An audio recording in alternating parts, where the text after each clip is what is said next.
क्या नाम है तुम्हारा? शांति शांति शांति शांति शांति शांति। वाह, क्या कमाल का नाम रखा है चुन के माँ बाप ने, शांति, जो इस देवी के चेहरे और जुबान से शहद की तरह टपक रही है। हाँ? हंस क्या रहे हो दांत निकाल कर? मुझे अपने भाइयों से मिलना है। हवलदार, मिलने दो इसे। साहब, उन तीनों को अस्पताल ले गए हैं शिनाख्त के लिए। संजय चौहान, आलोक वर्मा और अली खान, यही वो 3 लड़के हैं जो आपको अस्पताल में छोड़कर भाग गए थे। क्या इन्होंने आपके साथ बलात्कार किया?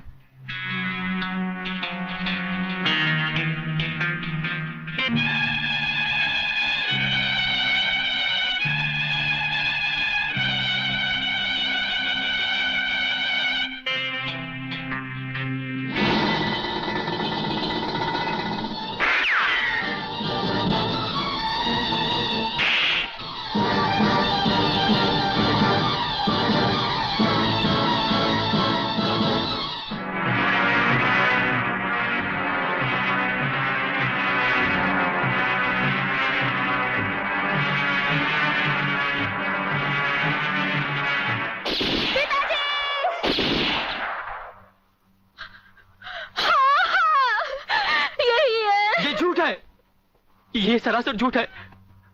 हमने कोई बलात्कार नहीं किया। सच कह रहा है मेरा बेटा।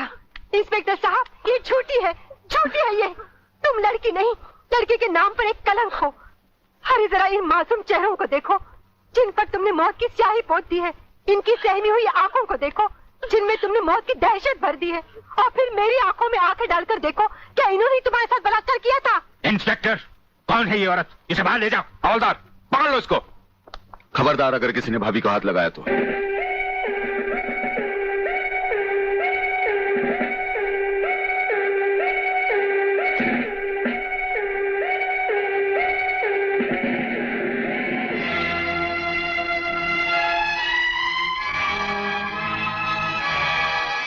इंस्पेक्टर फादले, आप जानबूझकर अनजान बन रहे हैं।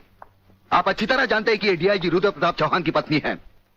याद है डीआईजी रुद्र प्रताप चौहान, जिनके अंतिम संस्कार पर आपने लंबा चौड़ा भाषण झाड़ दिया था, जो आज भी हम पुलिस डिपार्टमेंट के लिए आदर्श है, उनकी पत्नी है। तो ये भी किसी मामूली आदमी की बेटी नहीं है। ये इस राज्य के मंत्री जीवनलाल टंडेल की बेटी है। और जानते हो इन तीनों ने इसके साथ क्या नर्च किया है? कुछ नहीं किया। ये किसी की साजिश है जिसमें इन तीनों को फंसाया जा रहा है। लेकिन मैं भी दूध का दूध और पानी का पानी करके रहूंगा।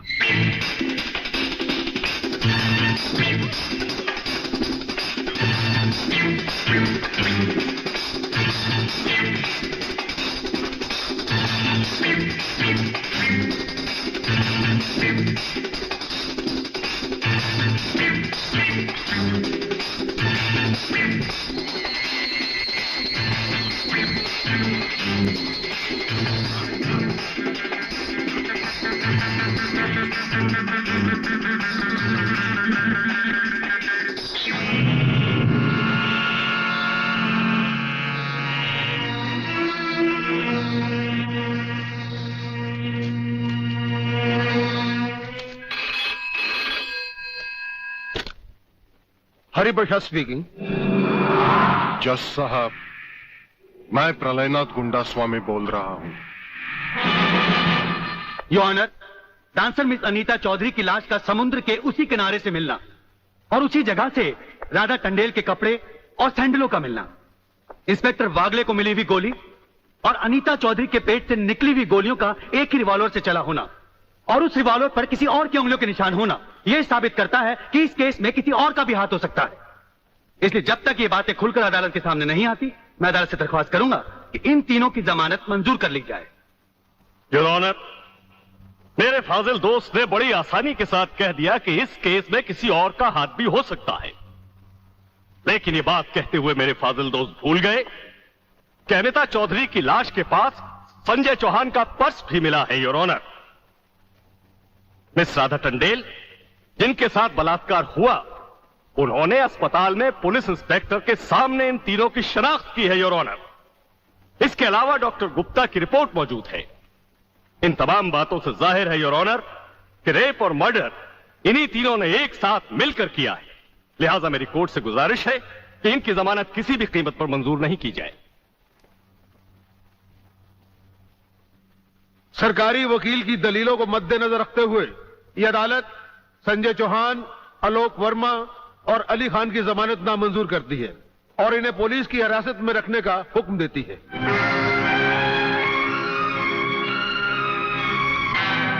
योर ऑनर, मैं इंस्पेक्टर वागले इस केस की छानबीन मैं कर रहा हूं। अदालत से इस केस के बारे में कुछ कहने की इजाजत चाहता हूं। इजाजत है। Thank you sir.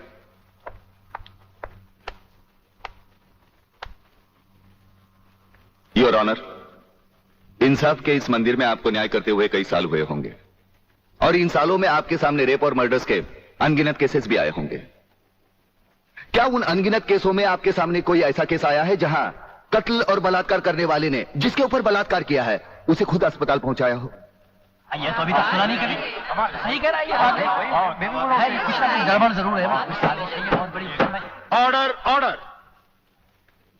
इंस्पेक्टर वागले, मुझसे सवाल करने की बजाय आप इस केस में रोशनी डालिए। वही कोशिश कर रहा हूं सर। अदालत सरकारी वकील की जिन दलीलों को मद्देनजर रखते हुए इन लड़कों की जमानत नामंजूर कर रही है, मैं उन्हीं दलीलों के बारे में कुछ कहने की इजाजत चाहूंगा। इजाजत है।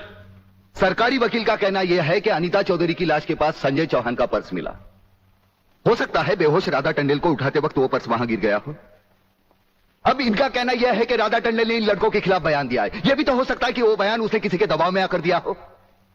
जिस डॉक्टर ने बलात्कार की रिपोर्ट बनाई वो भी खरीदा गया हो।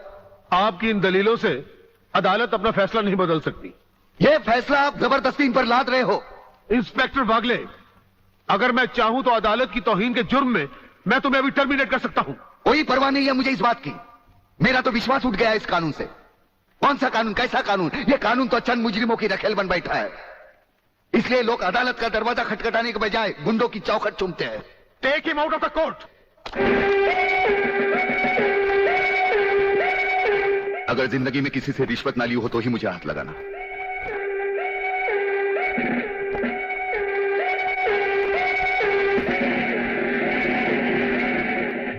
इन्हें गिने भुक्कड़ लोगों की वजह से यह अदालत शतरंज की बिसात बन गई है, जहां कोई भी आकर कानून से खेल सकता है। लेकिन इन खिलाड़ियों को अगर मैंने सच्चा कानून नहीं सिखाया तो मेरा नाम भी शिवाजीराव वागले नहीं।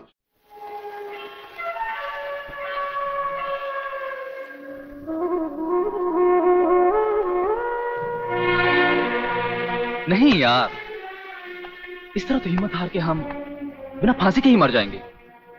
ये क्या हो गया तुम दोनों को यार? अली, सोचता हूं मेरी बहन शांति पर क्या बीत रही होगी। मुझे पढ़ा लिखा कर एक बड़ा इंसान बनाने के लिए क्या कुछ नहीं किया उसने। लोगों के घर में काम कर करके अपने हाथों पे मेहंदी की जगह छाले डाल ली उसने। आलोक, तुम्हारी तो वो सिर्फ बहन है, मगर मेरे लिए वो बहन भी है और मां भी है। अगर बचपन से ही उसका प्यार मुझे ना मिला होता तो शायद ये अनाथ सड़कों पर ही अपना दम तोड़ देता। मेरी मां पर भी क्या बीत रही होगी। वो तो रो रो कर पागल हो गई होगी। अगर मुझे कुछ हो गया तो उसका भरोसा भगवान पर से भी उठ जाएगा। तुम इन 3 लड़कों के केस में कहां उलझ गए? हो सकता है इन बच्चों का केस महज इत्तेफाकी हो। इत्तेफाक नहीं है सर। ये कड़ियां भले ही अलग अलग नजर आ रही हो, लेकिन अगर गौर से देखें तो ये सब एक ही जंजीर की कड़ियां हैं, जिसमें एक न एक दिन जीवनलाल टंडेल, रसिकनाथ और गुंडा स्वामी की कलाइयां फंसेंगी। ये इत्तेफाक नहीं है सर, इत्तेफाक नहीं है।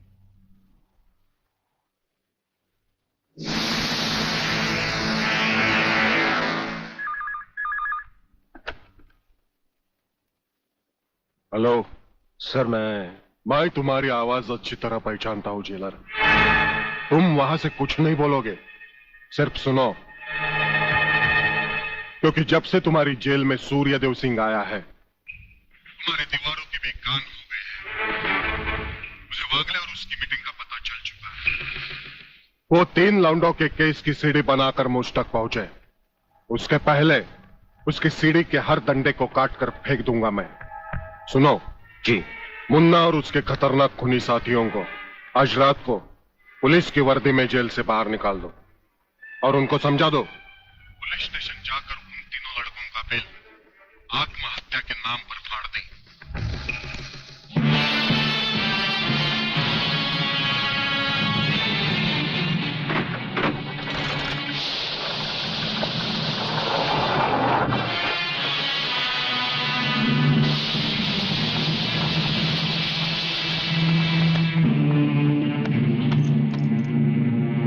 टेलीफोन का वायर काट दो,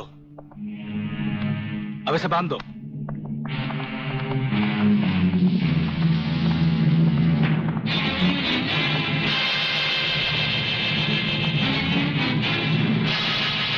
डरो मत, तुम्हारी जमानत हो चुकी है। हम लोग तुम्हें रिहा करने आए हैं।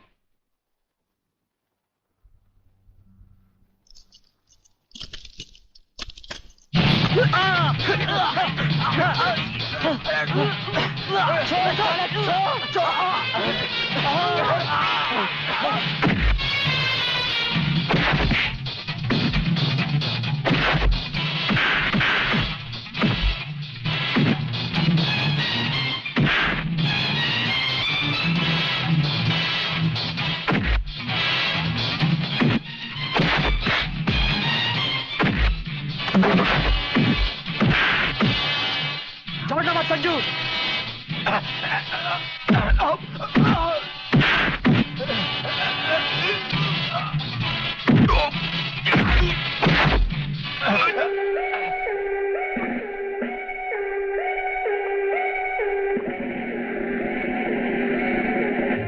क्या बकते हो? किसने बताया तुम्हें?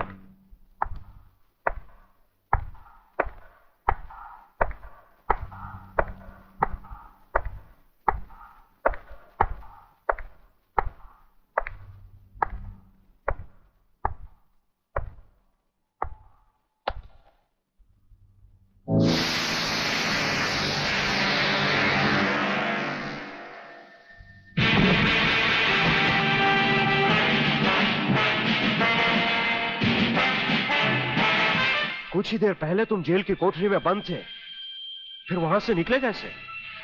और अपने ये कपड़े पहनकर यहां किसके हुक्म से आए? हम अपने हुक्म के खुद मालिक हैं।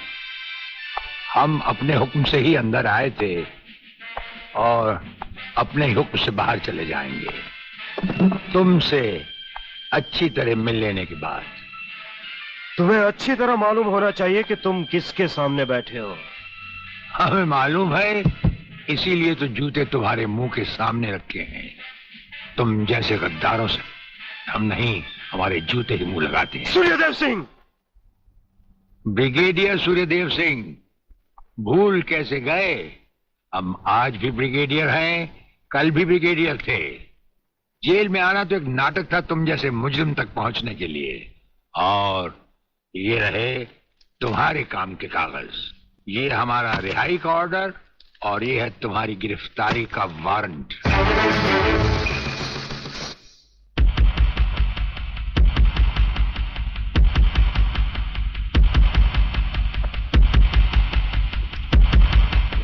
याद करो वो दिन जब तुमने ये वर्दी पहनने से पहले एक कसम खाई थी। याद करो। हम कसम खाते हैं कि हम पूरी ईमानदारी और वफादारी से देश और कानून की रक्षा करेंगे।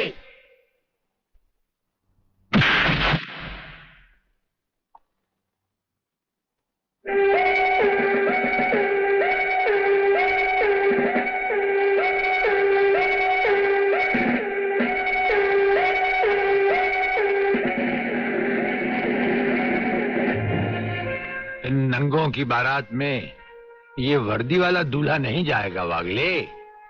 इसके भी कपड़े उतार डालो।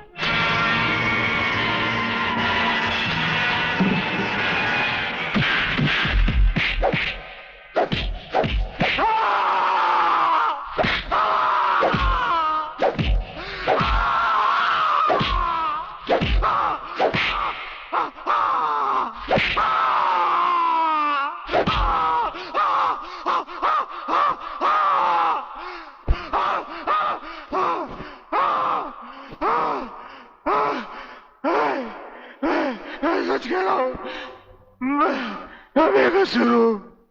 कल रात के बारे में मैं कुछ नहीं जानता। बेहोश होने से पहले 3 बार, होश में आने के बाद 3 बार तेरा इसी तरह इलाज करता रहूंगा।